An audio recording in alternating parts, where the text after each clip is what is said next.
अस्सलाम वालेकुम, ये this is Jawad and welcome back to another video. तो आज की इस वीडियो में हम डिस्कस करेंगे कि केमिस्ट्री की जो 10th क्लास की एमसीक्यूज़ हैं, इंपॉर्टेंट एमसीक्यूज़ जो कि 2023 के पेपर में आ सकते हैं, तो हम डिस्कस करेंगे। वीडियो स्टार्ट करने से पहले चैनल पर नए हो तो सब्सक्राइब कर लो और नोटिफिकेशन को भी ऑन करो ताकि इस तरह की वीडियोज़ देखते रहो। तो हम स्टार्ट ले लेते हैं। जैसा कि आपको पता है आपकी एमसीक्यू शीट इसी तरह की आती है, तो हम डायरेक्टली इस पर दो बातें आपको बताता हूँ, फिर आगे चलते हैं। सबसे पहले जो भी आपने बबल फिल करने हैं, आपने लेड पेन का इस्तेमाल नहीं करना, ना ही आपने इंक पेन का इस्तेमाल करना है। आपने ब्लू बॉल पेन से इन सारों को फिल करना है। अब हम अपनी एमसीक्यूज़ की तरफ बढ़ते हैं। तो नंबर 1 एमसीक्यूज़ में कहता है कि slag is obtained as impurity in the metallurgically process, identify slag from the following. तो ये आपने बताना है कि इसमें से कौन सा स्लैग है हमारे पास, whether it is CuO FeSiO3 है या CuS है या FeO है।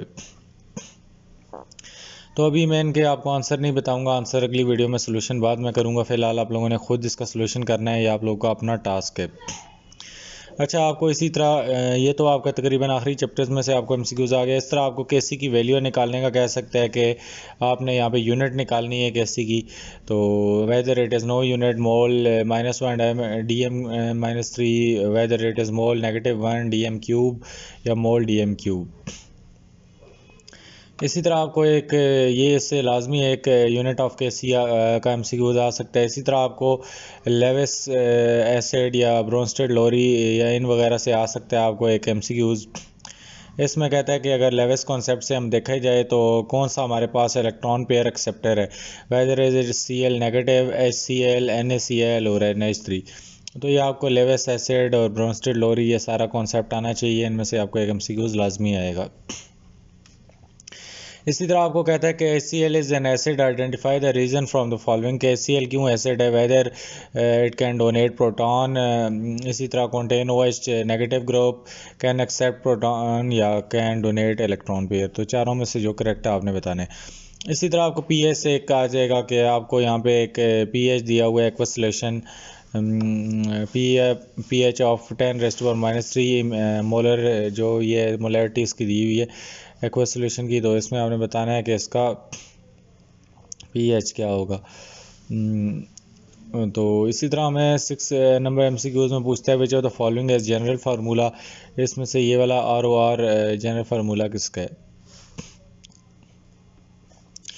इसी तरह क्वेश्चन नंबर 7 में आपको कहेगा कि identify the product in the given chemical reaction. तो इसमें से जो इसका प्रोडक्ट आएगा, weather it is tetra hydroxy ethane, oxalic acid या ग्लाइकोल है और उसके बाद इथाइन है।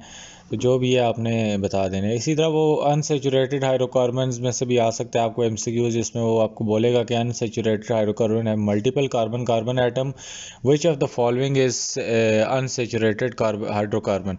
तो इनमें से आपने बताना है कौन सा आपके पास अनसेचुरेटेड हाइड्रोकार्बन है। इसी तरह वो कहता है कि पेप्टाइड लिंकेज है, इससे भी आपको एक लाजमी एमसीक्यूज आ सकता है। It is present in weather it is glucose, vitamin, carbohydrates और प्रोटीन। एटमॉस्फेयर वाले चैप्टर में से भी आपको उसकी लेयर्स वगैरह के बारे में पूछ सकते हैं कि उसकी कितनी लेयर्स हैं, ट्रोपोस्फेयर की वगैरह वगैरह की। विच of the following is secondary pollutant.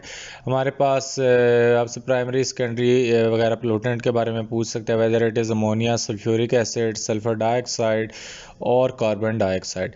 इस तरह आपसे 12 नंबर एमसीक्यूज में कहता है कि स्लेट लाइम सॉल्वे प्रोसेस से आपको एक एमसीक्यूज आ सकता है, जिसमें इस बार वो बोलता है कि जो हमारे पास slate lime is use in Solvay process, what is slate lime, whether it is sodium hydroxide, calcium phosphate, it is sodium phosphate और calcium hydroxide।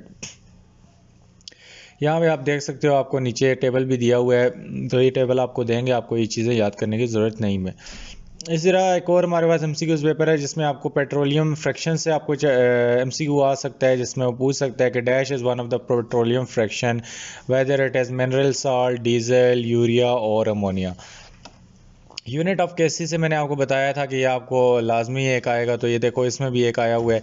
आपने इसमें से यूनिट ऑफ केसी आपने एक बतानी है। और इसी तरह हमारे पास एमसीक्यूज नंबर 3 में कहता है कि एक सोल्यूशन है हमारे पास, तो उसकी आपको ये कंसंट्रेशन वगैरह दी हुई है, तो आपने बताना है whether it is strong acid, neutral, basic या एसिडिक। तो ये वही पीएच वाले चैप्टर से आपको ये एमसीक्यूज आ सकते हैं। इसी तरह आपको लेविस एसिड, लेविस बेस या ब्रोंस्टेड लोरी एसिड बेस से आपको एक MCQ लाजमी आएगा, जिसमें आपने बताना होगा the desired element is whether Lewis base इसमें से कौन सी है या एसिड कौन सा है, जो भी आपको आ सकता है। इसी तरह आपको 5th नंबर MCQs में कहता है one molecule of H2O produce 1 H positive and OH negative on dissociation. तो आपने करेक्ट ऑप्शन इसमें से पिक कर लेना है कि कौन सा हमारे पास करेक्ट इसमें है। इस तरह 6 में आपको कहता है अनसेचुरेटेड हाइड्रोकार्बन। मैंने आपको बोला है सेचुरेटेड या अनसेचुरेटेड हाइड्रोकार्बन में से भी एक MCQs आएगा, तो ये देखो दोबारा भी यहाँ पे आ चुका है। तो ये आपने बता देना है कि which of the following will undergo bromine test, तो इनमें से कौन सा ब्रोमीन टेस्ट से पास होगा। इसी तरह आपने D hydro halogenation mean removal of बताना है कि weather it is oxygen, hydrogen and hydrogen, weather it is hydrogen and carbon और वाटर। इसी तरह आपको ये कैटलिस्ट वाले चैप्टर में से आ सकता है तो आपने बताना है कि इनमें से कौन सा कैटलिस्ट है, वेदर इट इज़ PT और समवन एल्स। और उसके बाद आपने 9th में बताना है glucose is a hydrocarbon, identify the glucose. तो आपने इनमें से ग्लूकोज बताना है whether it is aldose, tetrose, उसके बाद डाइसैकराइड और हेक्सोज।